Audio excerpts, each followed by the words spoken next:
Today I will be showing a somewhat large display. It is a red, green, blue, and white display. Each pixel is 2 by 2, one red light, one green light, one blue light, and one white light.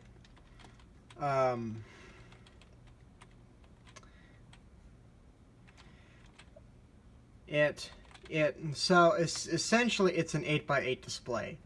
But if you're including every subpixel, it's 16 by 16. Now,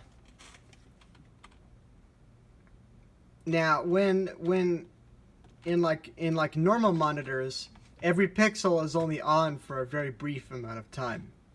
This it has to keep them on. So it has somewhat of like a 1-bit RAM or something. Like when a signal comes in from the back, it writes to that pixel, or writes to that group of subpixels, and it stays on until it gets a clear signal, or until a new input is given to it. The memory is kept in binary. The yellow line here is the binary Y value, and the purple is the binary X value. And then we have the red, green, blue, and white. I could have had the color be in binary too. I would only need 2 logic gates to get four numbers. I could have done that. I don't know why I didn't. And for the ease of wiring, they'll go to these relay things, which I'll just go to this and then into this conversion thing, which will take the binary number and turn it into a decimal-esque position, like 1, 2, 3, 4, 5, 6, 7, 8, and so on, which then corresponds to a point here. Then there's the color. So it will select a row. Two pixels will get selected. Well, 2 rows will get selected. So then this point is what's been selected. And then this point contains a red, green, blue, and white subpixel. And this will tell which one of those to turn on. And that's how every pixel is written to.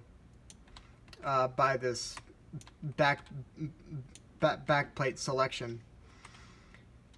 There's like a pulse timer here, or like a pulse shortener to get it to the right length, and every pixel will turn on one after the other, but it's only briefly. The time between each pixel turning on is 175 milliseconds, plus whatever time this logic gate is. Any faster than that, and this won't have enough time to accurately get a position on here down, and it might turn other subpixels on that it's not supposed to.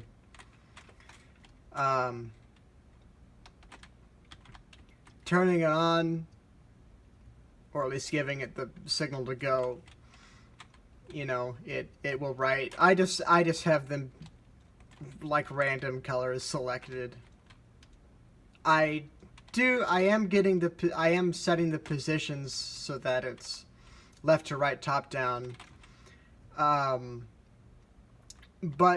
you don't have to set in the numbers like this. Like, you could have the pixels draw in like from the middle outward, or in like a spiral, or like a cross, or whatever.